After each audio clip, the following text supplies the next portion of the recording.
அஸ்ட்ரோசைன் channel வாயிலாக உலகெங்கும் வாழ்ந்து கொண்டிருக்கும் சகோதர சகோதரிகளுக்கு அன்பார்ந்த வணக்கங்கள் மற்றும் வாழ்த்துக்கள். இன்றைய பதிவு ஆவணி மாத ராசி பலன்கள். இந்த ஆவணி மாத கிரக நிலைகளை பார்க்கும் பொழுது சனி பகவான் வக்ரமாக மீனமனையில் அமர்ந்திருக்கு. குரு பகவான் கடகத்தில் உச்சமாக அமர்ந்திருக்கார்.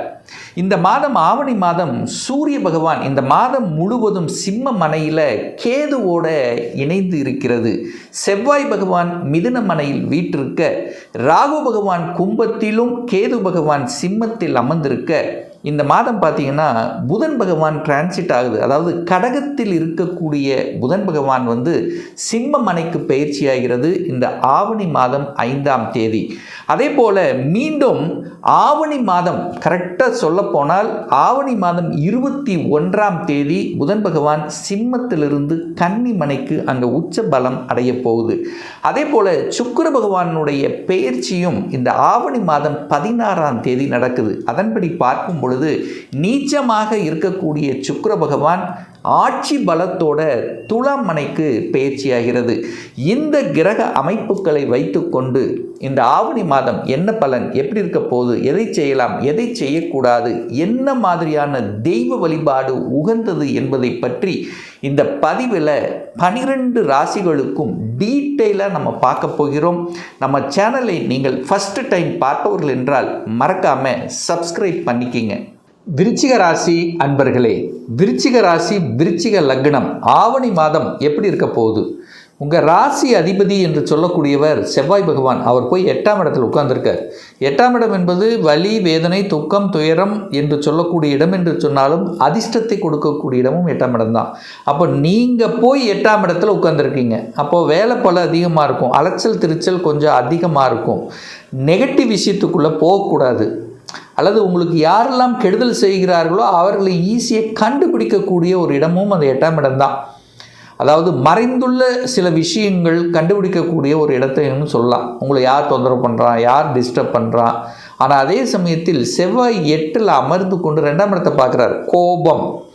இந்த செவ்வாய் என்னாலே நீங்கள் கோபக்காரர், விருச்சிகம் கோபம். அவரே 6ஆம் அதிபதியாக வருவார், 8ல் உட்கார்ந்துருக்கார். அப்போ இந்த மாதம் பார்த்திங்கன்னா கோபம் தான் அதிகமாக வரும். உங்களை கோபப்படுத்தி பார்ப்பாங்க, டென்ஷன் ஆக்கி பார்ப்பாங்க. நிதானம், பொறுமை இருந்து விட்டாலே இந்த மாதம் உங்களுக்கு எந்த பிரச்சனையும் ஏற்படுத்த போவதில்லை. கோபம், பிடிவாதத்தை கண்ட்ரோல் பண்ணணும், அவ்வளோதான். அதே சமயத்தில் குரு பார்க்குறார், ஒரு நல்லவன் உங்களை பார்த்துட்ருக்கார். அதனால் நீங்கள் பயப்பட வேண்டிய அவசியம் இல்லை. குரு என்கின்ற கிரகம் உங்களுக்கு யோகத்தை தரக்கூடிய ஒரு கிரகம். 2ஆம் அதிபதி 5ஆம் அதிபதியான குரு பகவான் உங்கள் ராசியை பார்க்குறார். ஒரு குரு அப்படிங்கிறவர் உங்களை பாதுகாக்கக்கூடியவர். குருமார்கள், குல தெய்வத்தின் அருள் கடாட்சம் உங்களை பார்த்துட்டே இருக்குது. அப்போ என்ன, குலதெய்வத்துக்கு போயிட்டு வாங்க அப்படின்னு சொல்ல வர. அப்போ குரு உங்களை பார்த்துட்டே இருக்கார். அப்போ கெடுதல் நடப்பதற்கான வாய்ப்புகள் இல்லை. ஆனால் நீங்கள் கெடுத்துக்கூடாது. இந்த விருச்சிக ராசி என்பவர்களுக்கு கெடுக்கக்கூடிய விஷயங்கள் நீங்களே ஏதாவது பண்ணி கெடுத்துக்குவீங்க. அப்போ நெகட்டிவ் விஷயம், ஏன்னா நீங்கள் போய் 8ஆம் இடத்துல இருக்கிறனால நெகட்டிவ் விஷயத்துக்குள்ளே போகாதீங்க, அவ்வளோதான். 2ஆம் அதிபதி உச்சமாக இருக்கிறார். தனம், குடும்பம், வாக்கு ஸ்தானத்தின் அதிபதியான குரு பகவான் உச்ச பலத்தோட வலிமையாக இருக்கார். தனம் நன்றாக இருக்க போகிறது. குடும்பம் ஓகே. பொருளாதாரம் சார்ந்த விஷயத்தில் ஏற்றத்தை கொடுக்கக்கூடிய அமைப்புகள் இதெல்லாம் நல்லா இருக்குது. 2ஆம் இடம் வலிமை பெறுகிறது, உச்சமாக இருக்கிறது. குடும்பத்துக்கு தேவையான தன வருவாயை தரக்கூடிய ஒரு நல்ல மாதம் இந்த ஆவணி மாதம். அதே சமயத்தில் வாக்கு பலிதம்ங்கிறது உண்டு. இப்போ நீங்கள் வாக்கு ஏதாவது கொடுக்குறீங்க, யாரையாவது திட்டுறீங்க, ஏதாவது ஒன்று பண்ணுறீங்கன்னா அது பலிச்சிடும், அவ்வளோதான். வாக்கு பலிதம் என்பது உண்டு. ஸோ நல்ல விஷயங்களை போதனை செய்யுங்கள். ரைட். 3ஆம் இடம் முயற்சி ஸ்தானத்தின் அதிபதி 3ஆம் இடம். அந்த 3ஆம் இடத்து அதிபதி சனி பகவான் 5ல் உட்கார்ந்துருக்கார். அதே குரு தான் 3ஆம் இடத்தை பார்க்குறார், 5ஆம் இடத்தையும் பார்க்குறார். அப்போ என்ன அர்த்தம்? 3ஆம் இடம் என்பது சிறு தூர பிரயாணங்கள், 9ஆம் இடம் என்பது தூரதேச பிரயாணங்கள். அப்போ சிறு தூர பிரயாணங்கள் சென்று வரக்கூடிய யோகம் என்பது இந்த மாதம் நிச்சயமாக உண்டு விருச்சிக ராசி என்பவர்களுக்கு. புதிய ஒப்பந்தங்கள் எதிர்பார்க்கலாம். கலைத்துறையில் சில நல்ல விஷயங்கள் நடப்பதற்குண்டான அமைப்புகளுங்கிறது உண்டு. ஏன்னா கலைத்துறையில் ஒப்பந்தம் கிடைக்கும். ஒரு சில விஷயங்கள் தடைபட்டு கொண்டிருந்த விஷயங்கள் இப்போது அது சக்ஸஸ் கொடுக்கக்கூடிய விஷயமாக மாறப்போகிறது. எப்போ சார் இது மாறும்? ஆவணி மாதம் 16ஆம் தேதிக்கு அப்புறம் சுக்கிரன் ஆட்சி பலம், கலைத்துறைக்கு சொந்தக்காரரான சுக்கிரன் ஆட்சி பலம் அடைய போகுது. தனத்தை கொடுக்கக்கூடிய குரு பகவான் 3ஆம் இடத்தை பார்க்குறார். அப்போ முயற்சியால் வெற்றி அப்படிங்கிறது உண்டு. எழுத்து, கதை, கட்டுரை, இசை சம்பந்தப்பட்ட துறையில் இருக்கக்கூடிய விருச்சிகத்துக்கு ஏற்றத்தை தரக்கூடிய ஒரு நல்ல மாதம் இந்த ஆவணி மாதம். விற்பனை நன்றாக இருக்க போகுது. வியாபாரம், விற்பனை, அந்த விற்பனை சம்பந்தப்பட்ட விஷயத்தில் இருக்கக்கூடியவங்களுக்கெல்லாம் சாதகமான ஒரு மாதம். 4ஆம் அதிபதி 5ல் இருக்கார். 4க்குரியவன் தனக்கு 2ல் உட்கார்ந்துருக்கு. 4ல் ராகு உட்கார்ந்துருக்கு. பிரம்மாண்டமான ஒரு இதை உருவாக்கும். எது ஆசைப்பட்டாலும் பிரம்மாண்டமாக, வீடு பெருசாக கட்டணும், விசாலமாக இருக்கணும் அப்படிங்கிற எண்ணங்கள் நிறைய விருச்சிகத்துக்கு உண்டாகும். இந்த வருடம் வீடு கட்டக்கூடிய விருச்சிக ராசி என்பவர்கள் எல்லாம் பெருசாக நினைக்கக்கூடிய அமைப்புகளை உருவாக்கும். இடம், வீடு, வண்டி, வாகனம், அசையும் அசையா சொத்துக்கள் சார்ந்த விஷயங்கள் நன்மை பயக்கும். ராகு இருக்கிறதுனால எந்த வீட்டு வாங்கினாலும், இடத்த வாங்கினாலும் டாக்குமெண்ட்டில் ஏதாவது வில்லங்கம் இருக்கா அப்படிங்கிறத 100% பார்க்கணும் என்பதையும் ஞாபகத்தில் வைத்து கொள்ளுங்கள் இந்த விருச்சிக ராசி அன்பர்கள். 5க்குரியவன் குரு பகவான் 5ஆம் இடத்தை பார்க்குறார். 5க்குரியவன் 5ஆம் இடத்தை பார்க்குறது ஒரு நல்ல அமைப்பு. குழந்தைகள் நன்றாக வளரும். குழந்தைகள் ஆசைப்பட்ட உணர்வுகள், எண்ணங்கள், செயல் திட்டங்கள் நன்றாக அமையப்போகுது. அதாவது குழந்தைகள் ஆசைகள், கனவுகள் நிறைவேறக்கூடிய ஒரு மாதம். இந்த கோர்ஸ் படிக்கணுமா, அந்த கோர்ஸ் கிடைக்கும். வெளிநாட்டில் போய் படிக்கணுமா, ரைட்டு படிக்கலாம். எங்கே என்ன கோர்ஸ், எப்படி படிக்கணும், என்ன அந்த குழந்தைகள் நலன்கள் திருப்திகரமாக அமையும். 6ஆம் அதிபதி 8ஆம் இடத்துக்கு போகுது. அப்போ 6 அப்படிங்கிறது யார்? கடன், நோய், எதிர்ப்பு, பகை, வம்பு, வழக்கை குறிக்கக்கூடிய ஒரு கிரகம் 8ஆம் இடத்துல போய் அமர்ந்து அங்கே வலுப்பெறுகிறது. அப்போது கடன் தன்னுடைய கெப்பாசிட்டிக்கு மேலே போயிடக்கூடாது. வம்பு, வழக்கு, கோர்ட் கேஸ் சம்மந்தப்பட்ட விஷயத்தில் தொந்தரவு, பிரச்சனை கொடுக்கும். அப்போது நெகட்டிவ் விஷயத்துக்குள்ளே இந்த விருச்சிக ராசி என்பவர்கள் போகக்கூடாது, பெருசாக்கும். சகோதர உறவுகள் கரெக்டாக இருந்துக்கிறது நல்லது. இல்லைன்னா ஏதாவது ஒரு கருத்து வேறுபாடு வருவதற்கான வாய்ப்புகள் தென்படுகிறது. ஸோ அதில் நம்ம கவனமாக இருப்பது சிறப்பு. சார், சுப காரியங்கள், திருமணம் சார்ந்த விஷயங்கள் எப்படி சார் இருக்கும்? 7க்குரியவன் 11ல் உட்கார்ந்துருக்கா. சுக்கிரன் நீச்சமாக உட்கார்ந்துருக்கு. சின்ன தடைகள் இருந்தாலும் இந்த 16ஆம் தேதிக்கு அப்புறம் சுக்கிரன் ஆட்சி பலம் அடைகிறார். அப்போ திருமண தடைகள் விலகப் போகிறது. அப்போ திருமணம் தங்கு தடை இல்லாமல் நடப்பதற்குண்டான அத்தனை சாத்தியக்கூறுகளும் உண்டு. என 7க்குரியவன் ஆட்சி பலம் பெறுகிறார் அல்லவா. 7 தான் திருமணஸ்தானத்தின் அதிபதி அல்லவா. அப்போ 12ஆம் இடத்தில் இருக்கார். அப்போ வெளியூர் மாப்பிள்ளை அல்லது வெளியூர் பொண்ணு, வெளிநாடு, ஸோ இந்த மாதிரியான வரன்கள் அமைவதற்குண்டான சந்தர்ப்பங்களை நிச்சயமாக இந்த விருச்சிக ராசி என்பவர்களுக்கு ஏற்படுத்தும். 9ஆம் இடத்துல, அதாவது பாக்யஸ்தானம் என்று சொல்லக்கூடிய இடத்தில் குரு பகவான் இருப்பது ஒரு நல்ல அமைப்பு. ஏதாவது ஒரு பாக்கியம் கிடைக்கப் பெறுகிறது.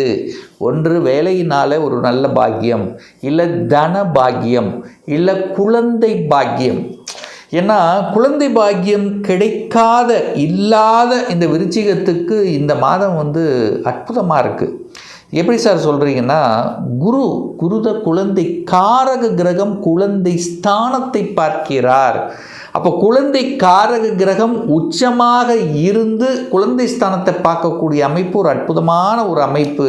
அப்போ குழந்தை பாக்கியம் இல்லாத தம்பதிகளுக்கு குழந்தை பாக்கியத்தை கொடுத்து அதன் மூலமாக மனமகிழ்ச்சி, சந்தோஷம் தரக்கூடிய நிகழ்வுங்கிறது இந்த ஆவணி மாதம் எதிர்பார்க்கலாம் விருச்சிக ராசி அன்பர்கள்.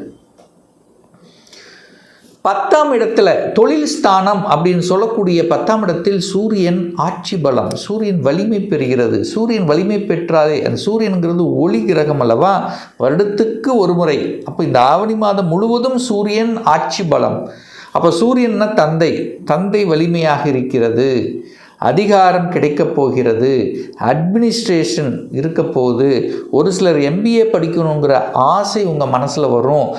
அரசியலில் சார்ந்த விஷயங்கள் என்ன ஓட்டங்களை உருவாக்கும், அரசியல்வாதிகளுக்கு ஒரு பொறுப்பு ஒரு பதவி கிடைப்பதற்கான அமைப்புகள் இந்த மாதம் உண்டு, அல்லது அரசாங்க எக்ஸாம் எழுதணும், அரசாங்க வேலைக்கு போகணும் என்கின்ற எண்ணங்களை நிச்சயமாக இந்த விருச்சிக ராசி என்பவர்களுக்கு ஏற்படுத்தும். இந்த மாதத்தில் ஒரு நாளாவது அரசாங்க வேலை பற்றி அரசாங்கத்தை பற்றி நினைக்காமல் இருக்க முடியாது. ஆனால் கேது அங்கே இருக்கிறதுனால கரெக்டாக அரசாங்க விரோத நடவடிக்கைகளில் ஈடுபடக்கூடாது.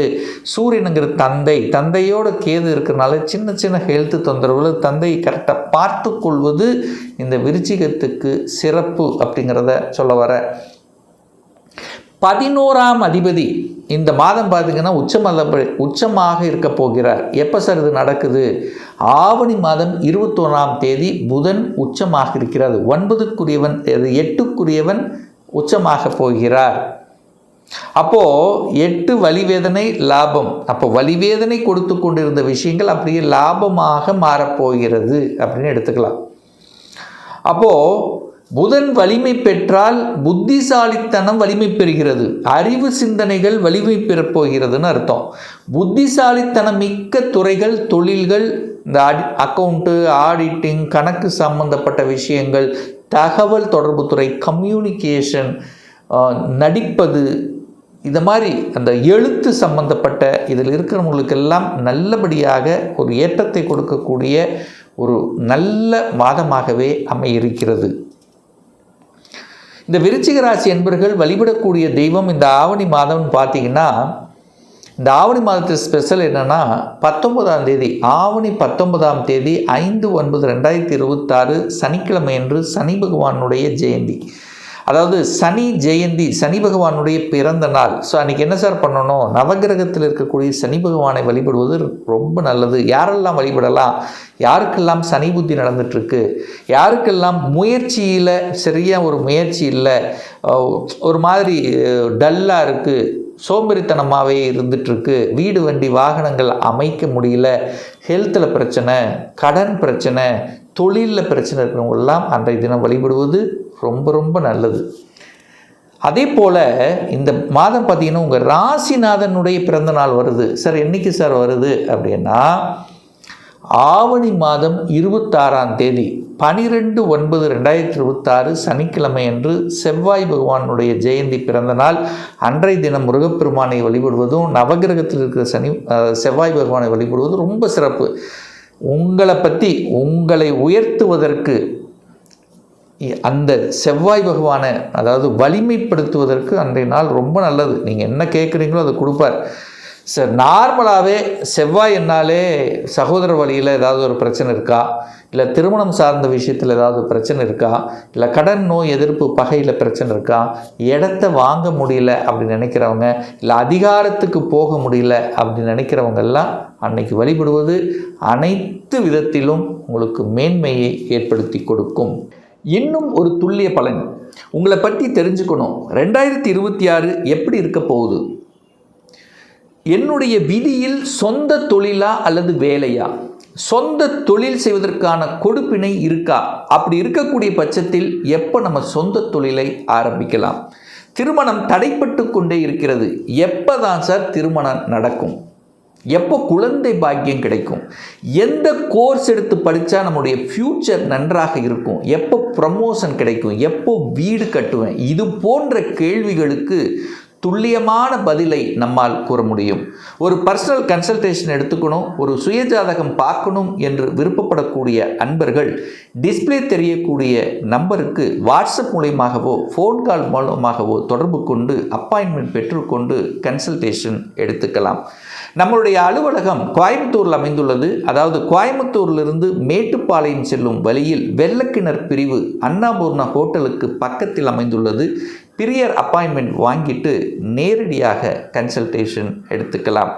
நிச்சயமாக இந்த பதிவு ஏதாவது ஒரு ரூபத்தில் உங்களுக்கு யூஸ்ஃபுல்லாக இருக்குங்கிறதுல எந்தவித மாற்று கருத்தும் கிடையாது. இந்த ராசி நட்சத்திர நேயர்கள் அனைவரும் வாழ்க வளர்க வளமுடன் என்று எனது வாழ்த்தினை தெரிவித்துக் கொண்டு விடைபெறுகிறேன். நன்றி, வணக்கம், வாழ்த்துக்கள்.